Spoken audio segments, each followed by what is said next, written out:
Dear colleagues and friends, on behalf of the organizer, I'm going to welcome you to the thyroid and parathyroid session, which I'm going to share. In this session, we are going to talk about treatment of hyperthyroidism, about trend of therapeutic application of radioiodine in the management of thyrotoxicosis in the Bangladesh scenario, and about the dual tracer radionuclide imaging in hyperparathyroidism. Several words about the speakers. My name is Raluca Mititelu. I'm coming from Bucharest, from Romania. I'm consultant in nuclear medicine and working in the Central University Emergency Military Hospital in Bucharest. I'm the President Society of Nuclear Medicine and Molecular Imaging and the President of the Nuclear Medicine Board in Romanian College of Physicians. I am also the member of the governing body of WORM. Professor Faridul Alam is from Bangladesh. He is Vice Chancellor of Bangladesh University of Health Sciences. He has 32 years practical experience in clinical medicine, nuclear medicine, and research, mostly worked in National Institute of Nuclear Medicine and Allied Sciences. He used to be professor and director of National Institute of Nuclear Medicine and Allied Sciences and project director of Bangladesh government newborn screening project for congenital hyperthyroidism. He is also founder member of Nuclear Medicine, Thyroid and Ultrasound Society of Bangladesh and executive director of Bangladesh Journal of Nuclear Medicine. He has more than 100 publications in national and international journals. Qaisar Siraj is from Kuwait. He is senior consultant in nuclear medicine and PET-CT in Farvania Hospital in Kuwait. He graduated from Dow Medical College at the University of Karachi in 1977 and later gained his master and doctorate in nuclear medicine from the Royal Free Hospital School of Medicine, University of London. He has worked in the specialty of nuclear medicine for 38 years, including 32 years at consultant level. Dr. Siraj is a founder examiner of the Asian Nuclear Medicine Board and IAA expert in nuclear medicine and has worked on certification and quality panels in the General Medical Council UK. He is editor-in-chief of the World Journal of Nuclear Medicine and the founding editor of the Pakistan Journal of Nuclear Medicine. He is also the author of numerous refereed journal publications. All this being said, enjoy the session and ICRT continuously. Bye-bye.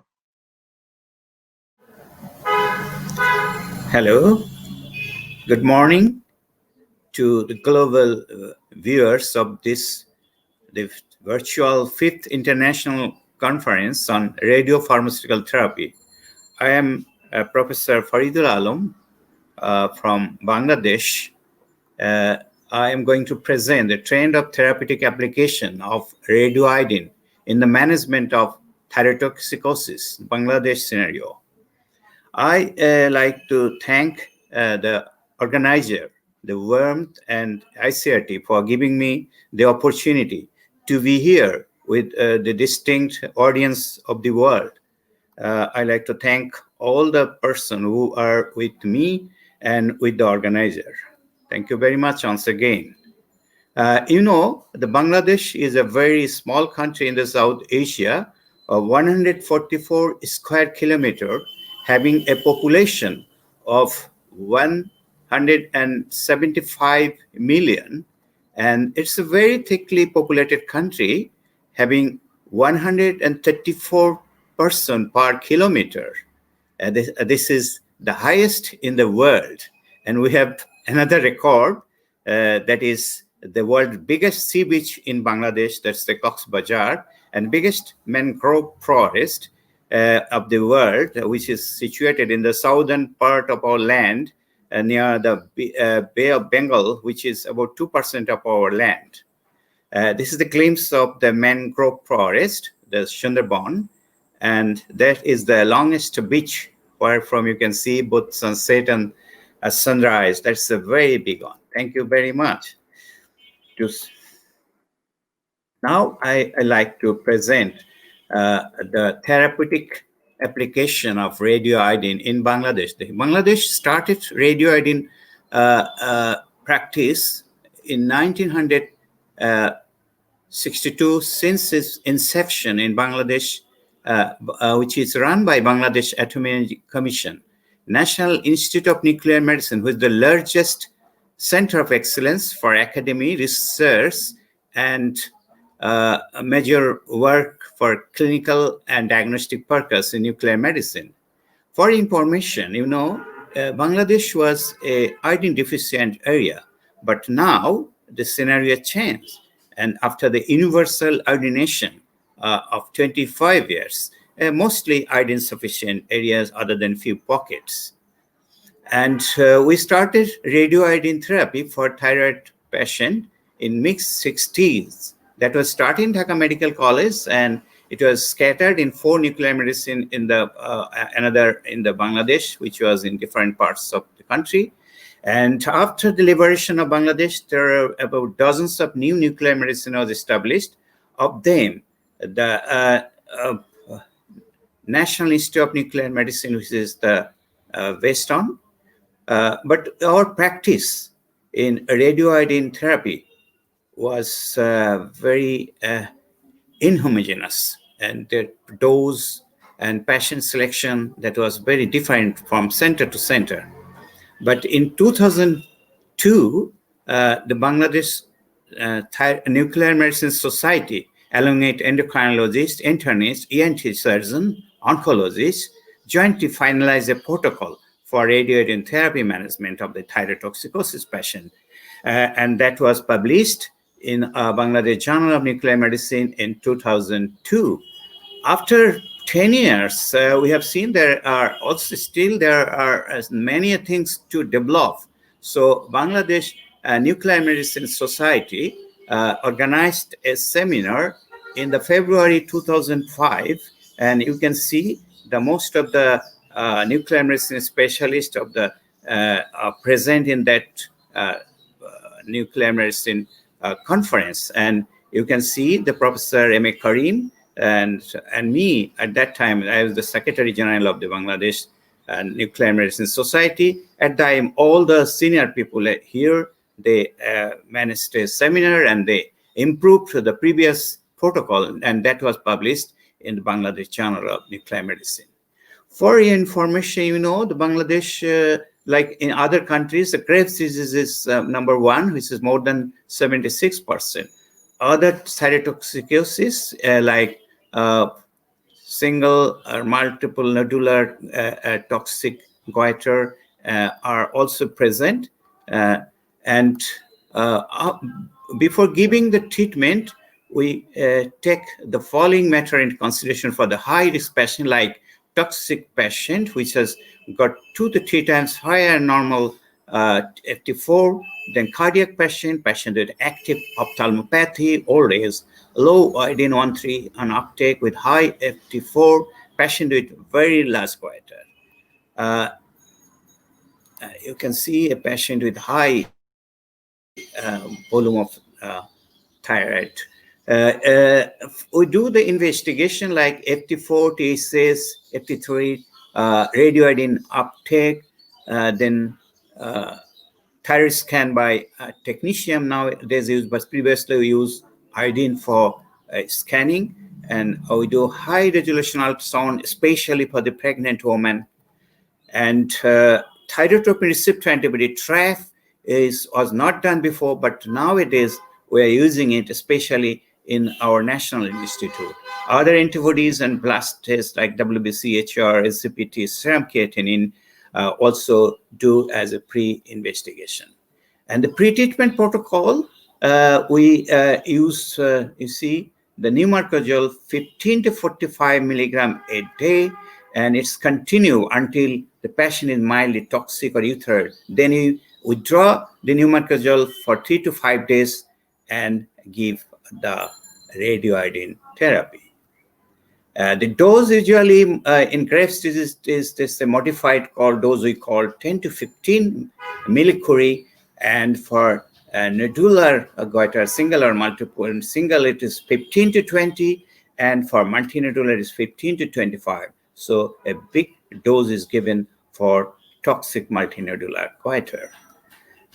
In children, we usually treat with antithyroid drug, but when there is toxicity which could not control and drug allergy, In that cases, we use 3 to 8 milligram, 3 to 8 microcurie iodine for treatment.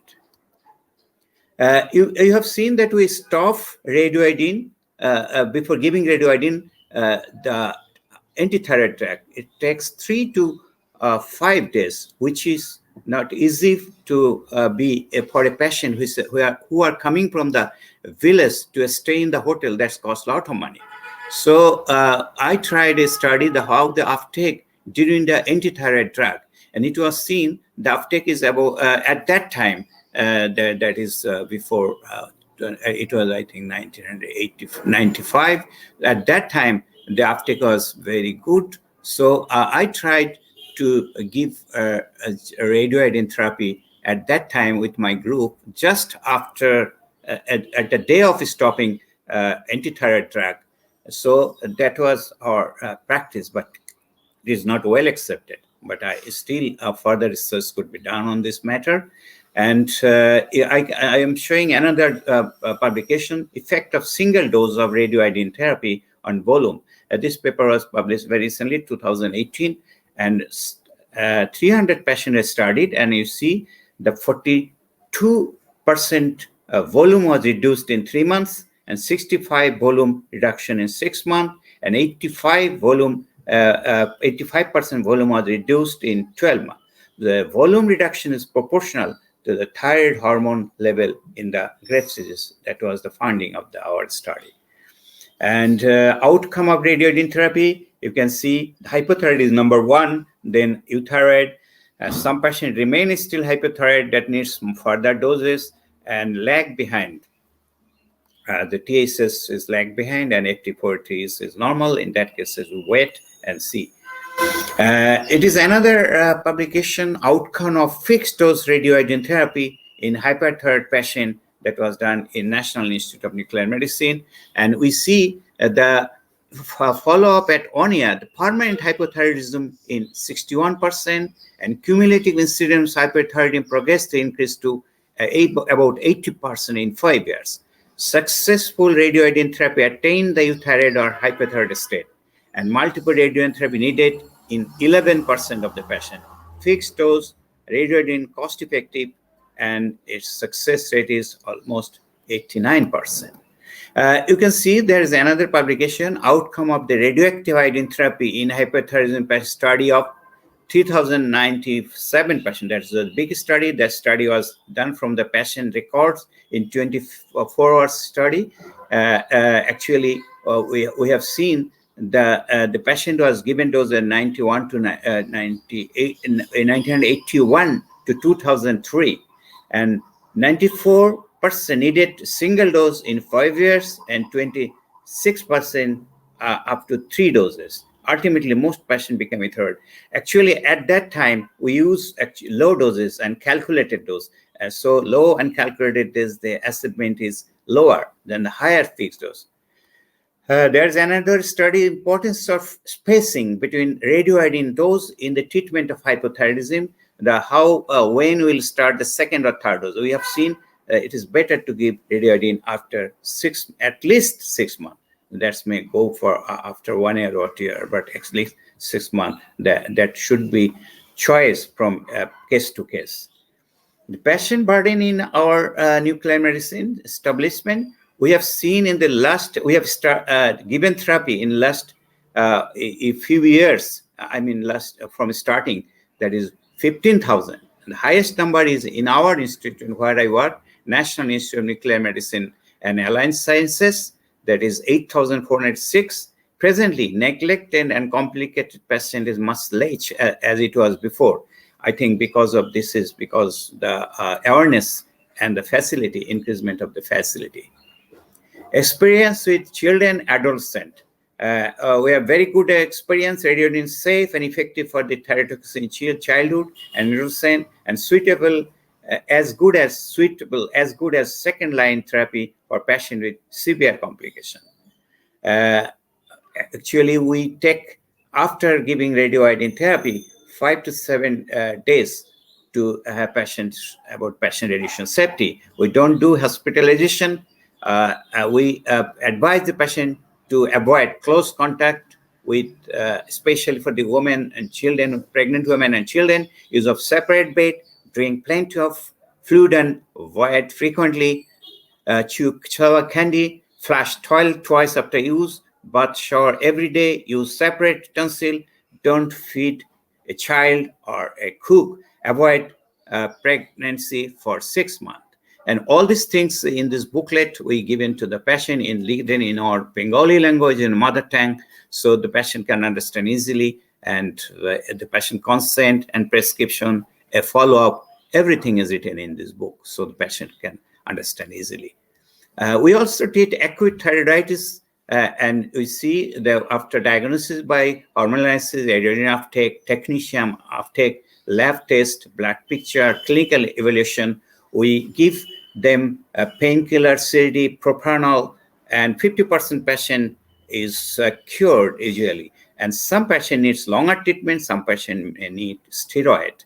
We also treat strom after radioiodine therapy, carbimazole given 20 to 30 milligram every 4 to 6 hours, then IV propranolol in schedule, or sometimes use a small lol, and this is going on. And saturated iodine of potassium iodide, 5 drops orally every 6 hours on or after antithyroid drug started, and hydrocortisone IV, then other supportive treatment also given.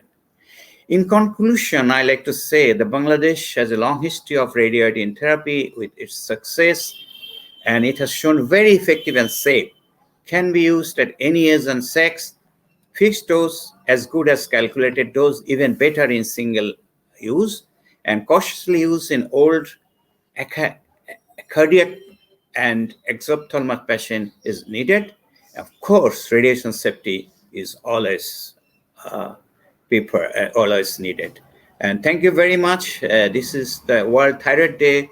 We gathered the Thyroid, Bangladesh Thyroid Society. We're in, you can see in front of our National Institute of Nuclear Medicine and Allied Science.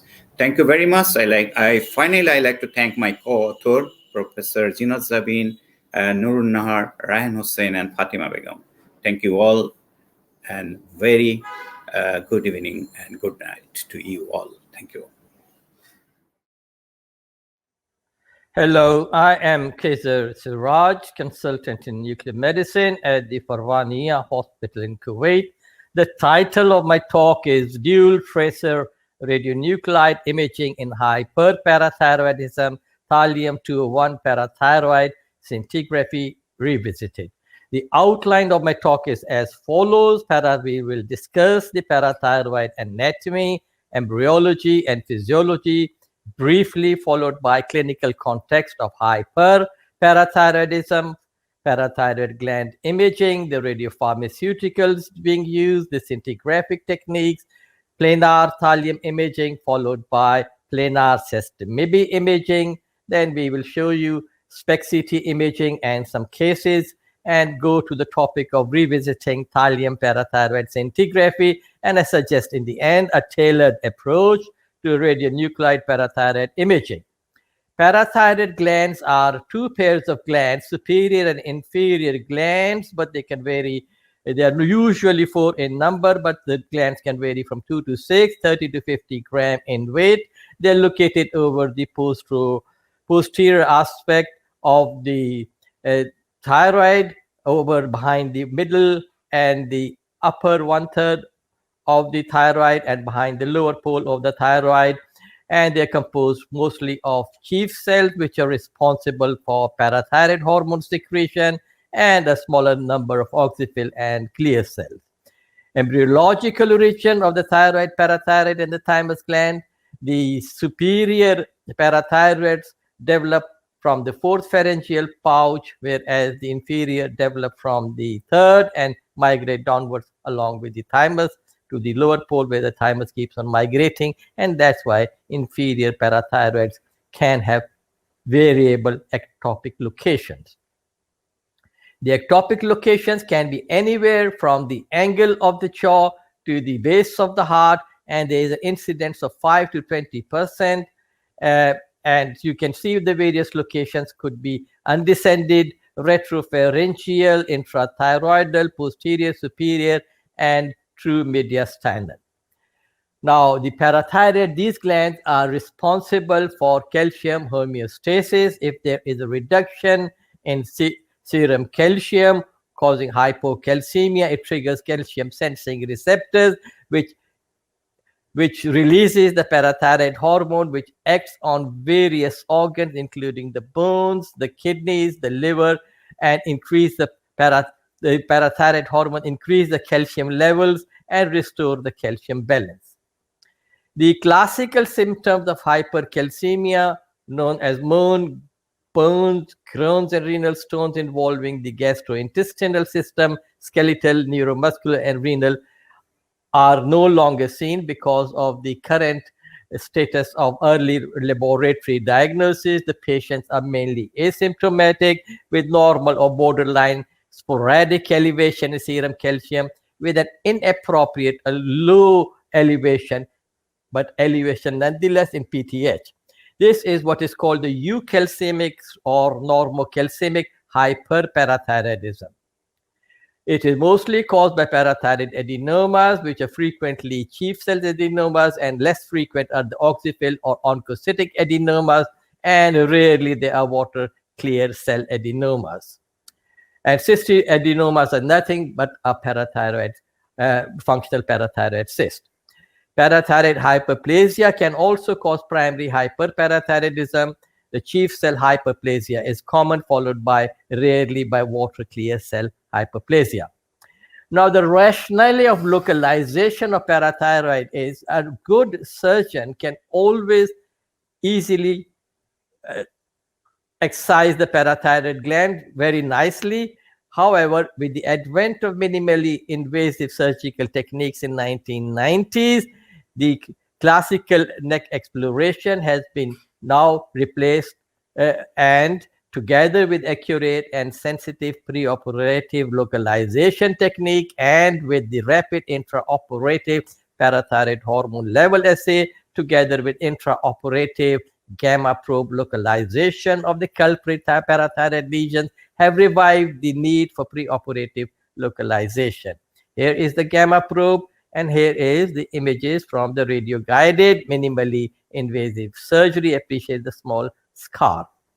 So when you compare the classical neck exploration with minimally invasive surgery, bilateral neck exploration is experience dependent. It can miss ectopic glands in around 10% of the patient, and it has associated complications like persistent hyperparathyroidism, nerve injury, and bleeding. Whereas the minimally invasive surgical approach, you make a small 2 to 3 centimeter incision. The complications are much less. Is a fast operating time, can be performed in local anesthesia and as an outpatient procedure.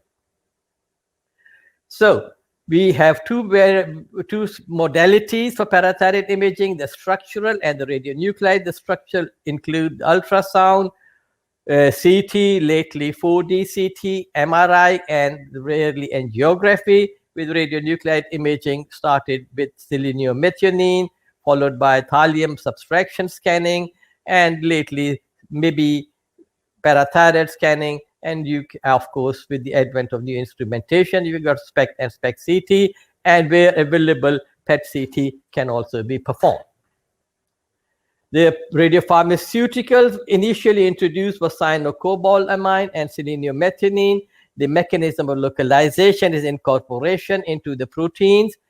Next came thallium technetium subtraction scanning, and thallium being a potassium analog is taken up by the parathyroid cell. Maybe a tetrophosphine mechanism is non-specific, and the localization depends on blood flow and mitochondrial uptake. The selenium-methionine was introduced along with cyanocobalamin in 1960s, but they had poor biological and imaging characteristic. In 1980s, thallium technetium subtraction scanning was introduced, and it became the first practical parathyroid imaging agents, but only planar studies were being performed at that stage. And when MIBI was introduced, it superseded the thallium and everybody abandoned it. In 1990s, it is a lipophilic cationic radiopharmaceutical being used for myocardial perfusion imaging. It accumulates in the parathyroid and the thyroid gland with a slower washout from the parathyroid gland, and has since become the standard radiopharmaceutical for parathyroid imaging. The maybe parathyroid uptake is dependent on mitochondrial rich oxypyl cells, which are responsible for the avid uptake and slow release of MIBI. And there is a prolonged retention in the mitochondrial rich tissue of parathyroid adenomas or hyperplastic parathyroid. And the washout time from the parathyroid is longer than that from the thyroid, resulting in selective retention of the tracer. But the sensitivity varies tremendously because of interinstitutional as well as patient biological factors.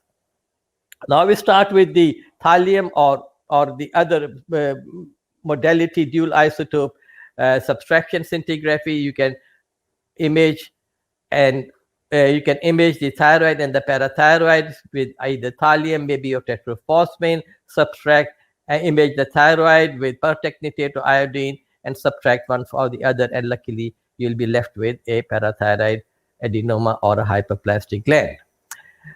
So these are some early images. This was way back in 1980s. This is a 23-year-old girl with primary hyperparathyroidism, failed parathyroidectomy, presented in 1986. And this is a thallium scan, and this is a technetium scan. And here in the end, you can see a very big parathyroid adenoma in the left thyroid lobe. Another old case of a 35-year-old man with primary hyperparathyroidism and renal stones, with ultrasound showing 2 nodules behind the right lobe.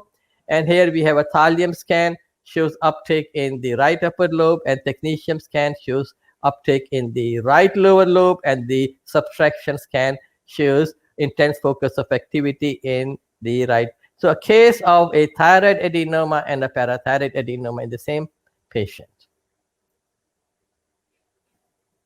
So now we have, of course, evolved to SPECT CT, and I'll show you this was the earlier cases, and this is the current case in a patient with primary hyperparathyroidism, a pertechnetate scan, followed by an early maybe scan, followed by a delayed maybe scan, and a washout image, which shows retention of uptake in the left lower pole, consistent with a left lower pole parathyroid adenoma. And the next one is a SPECT CT of the patient, which shows beautiful localization of the adenoma. And this is a case of an ectopic midline retrosternal parathyroid adenoma. Now we come back to the thallium scintigraphy. And in our initial studies, we had some cases where the maybe scans were negative, but we did remember the patient has had a previous thallium scan, which was positive, and therefore, we started in those days of the planar imaging, we started to try our luck at doing a thallium scan. This is a case, a representative case. Here we have got the maybe at 10 minutes and pertechnetate, and the subtraction scan is negative, whereas we do perform a thallium scan and the technetium subtraction, and we are left with a right parathyroid adenoma. Excuse me. And the patient was taken for surgery, a collar incision was made, right thyroid lobe was dissected, and a 0.8 gram right parathyroid adenoma was removed. It is a case of a maybe negative thallium positive parathyroid adenoma. And the gland was sent for histopathology, and there was no P-glycoprotein expression seen in this, which is supposed to give a false negative maybe scan, but we did not see any P-glycoprotein expression. Another case here of a patient with primary hyperparathyroidism and with raised calcium and parathyroid hormone, pertechnetate scan, maybe scan, and delayed maybe scan, and the SPECT CT scan also was performed, but this was all negative and no adenoma was seen. We repeated this patient with a thallium technetium pertechnetate subtraction scan, and you can nicely see there is a left parathyroid adenoma. On surgery, the adenoma was dissected, and again, it was maybe negative thallium positive parathyroid adenoma, and again, there was no P-glycoprotein expression documented on histopathology. So there are various factors which affect maybe uptake. It could be the size of the adenoma, mostly the cell type, because oxyphil cells are responsible for maybe uptake, whereas chief or the water clear cells are unlikely to take up maybe. And of course, the mitochondrial structure, the cell cycle of the parathyroid gland, and the P-glycoprotein expression are supposed to cause false negative maybe result. This is a recent study under publication, online publication, where we did dual tracer radionuclide imaging in hyperparathyroidism, being published in the Nuclear Medicine Communication. And I will give you the results of the study. The objective of the study are as follows: as there are multiple factors that adversely affect the accumulation and retention of MIB in the hyperparathyroid lesion, it can result in which can result in a false negative scan. The study aimed to investigate the possibility of an incremental diagnostic role of thallium-201 parathyroid scintigraphy in patients with presumably false negative technetium MIB scan results. There were 22 patients with hyperparathyroidism where the MIB scan was initially negative, inconclusive, or where additional lesions were suspected on the SPECT CT scan, with the CT component identifying lesions without significant technetium MIB uptake. The results of the study shows that further imaging with thallium-201 SPECT CT scan showed 46.5% additional lesions in all patients with hyperparathyroidism in this study. In patients with primary hyperparathyroidism, further imaging with thallium-201 showed 59% additional hyperactive parathyroid lesions, and in patients with secondary hyperparathyroidism, further imaging with thallium SPECT CT showed additional 33.3% of hyperparathyroid lesions. So we concluded the results of this pilot study strongly advocates a role for thallium parathyroid SPECT CT imaging in patients with primary and secondary hyperparathyroidism, where the initial technetium MIB scan is deemed to be false negative in the presence of biochemical hyperparathyroidism. And these are the scans from this study. This is a case patient, 53-year-old female with primary hyperparathyroidism, pertechnetate, early and late MIB, and the pertechnetate and early MIB and the subtraction scans are both negative. And here we have got MIB SPECT CT scan images showing a right parathyroid adenoma. We repeat the same study with the technetium with the thallium-201 SPECT CT scan. It equally, with equal sensitivity, it shows the right parathyroid adenoma. So in this case, both the thallium and the MIB SPECT CT equally are avid for the parathyroid adenoma and are equally good. Now, this is a patient with primary hyperparathyroidism, and you can appreciate the MIB scan shows uptake in a right upper parathyroid gland only, whereas the larger right lower parathyroid gland here with the red arrow does not show any uptake. You repeat the scan with a thallium, and you can see now uptake in both the larger right inferior and the smaller right upper parathyroid gland. So this is a case of double parathyroid adenoma. One is thallium avid, but MIB non-avid. Both MIB and MIB and thallium avid. So first case was equal avidity for thallium and MIB. Here we have two adenomas with both avid for thallium, but one, the bigger adenoma, not showing any MIB avidity. Another case of patient with primary hyperparathyroidism, and this patient has MIB uptake in bilateral lower parathyroid glands. But when you repeat this patient, he has now uptake in all the four parathyroid glands in this patient, and this is a case of 4-gland hyperplasia. Only 2 were maybe avid, and all 4 were thallium avid glands. A case of a 25-year-old with secondary hyperparathyroidism, and maybe planar and SPECT CT scans are both normal, whereas the thallium SPECT CT shows 3-gland hyperplasia. So we come back to a situation where we have, in a patient with hyperparathyroidism, we have a tailored approach. If the patient has primary hyperparathyroidism, we perform a pertechnetate, maybe scan at a normal resolution. With secondary hyperparathyroidism, we obtain a higher resolution SPECT CT scan, and if they are positive, you go for parathyroidectomy, through medical therapy, depending on what the result is, what the cause is. And if they are negative, you should go for a thallium 201 SPECT CT scan and go for the treatment. And in some time, because of the cell cycle, you cannot see the gland in both the imaging modalities, and then it is best to wait till the PTH rises, or wait for a suitable duration, around 3 months or 12 weeks. So now we have reached a full cycle. We used to do thallium scan. It was replaced by the MIBI scan. However, if now the MIBI scan is negative, we would advocate a thallium scan. And of course, SPECT CT has the advantages, and PET CT has a better resolution. You can have combination techniques, patient-tailored techniques, and for primary and secondary hyperparathyroidism. Thank you.